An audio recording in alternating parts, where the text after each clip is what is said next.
Welcome to Lay's Little Golden Books. I hope you all enjoy today's story, and perhaps one day when your kids are grown, they will share these timeless stories with their own children.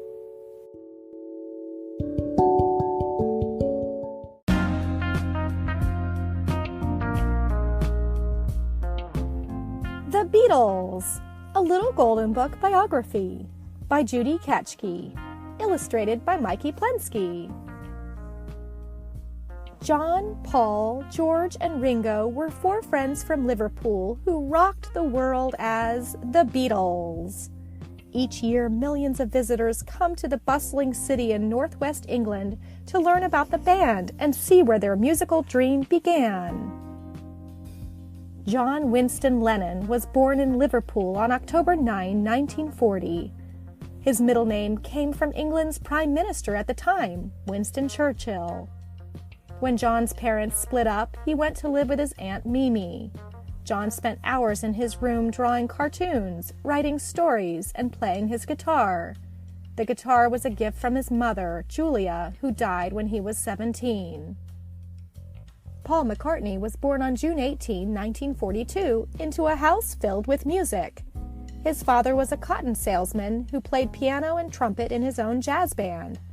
Paul turned down music lessons and instead taught himself how to play the piano and guitar.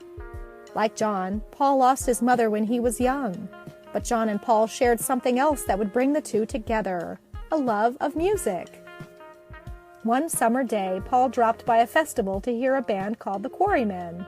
Started by John, the Quarrymen played rock and roll music and jazzy tunes called skiffle.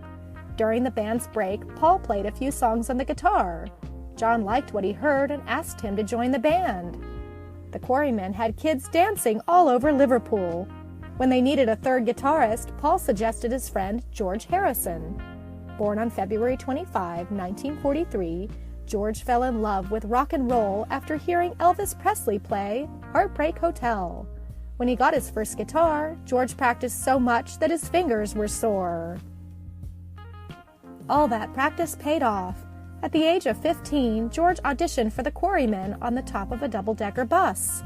The band had found their new guitarist. Now all they needed was a new name. One of the hottest groups at the time was the Crickets.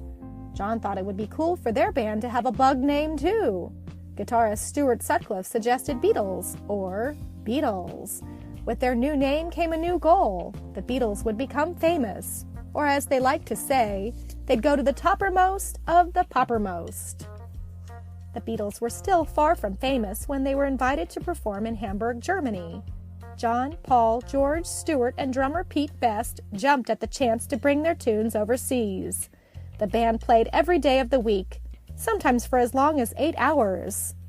After months of rocking Hamburg, the Beatles left Germany with new mop-top haircuts, more fans, and their first recorded single, My Bonnie.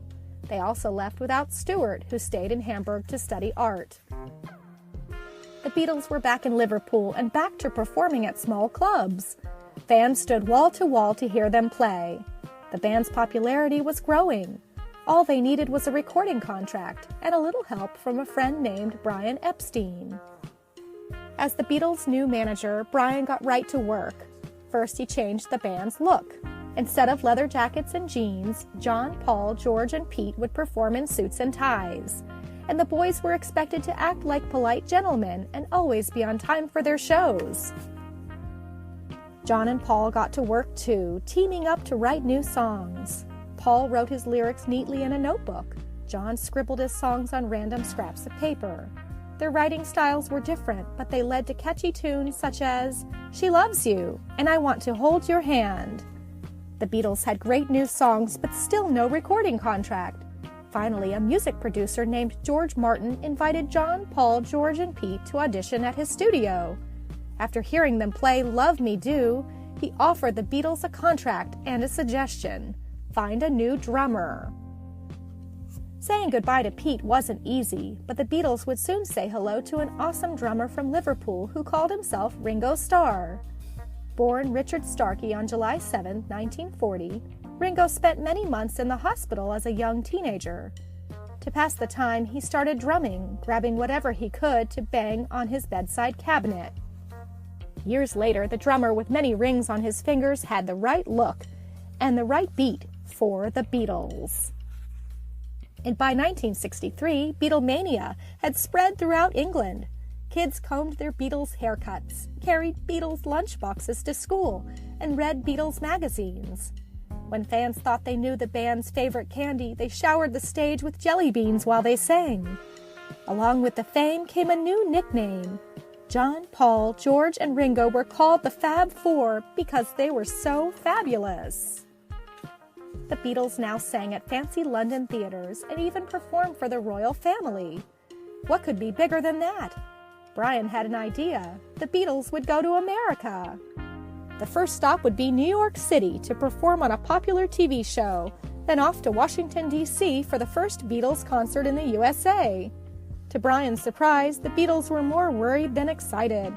Their song, "I Want to Hold Your Hand," was a hit in America, but would they be?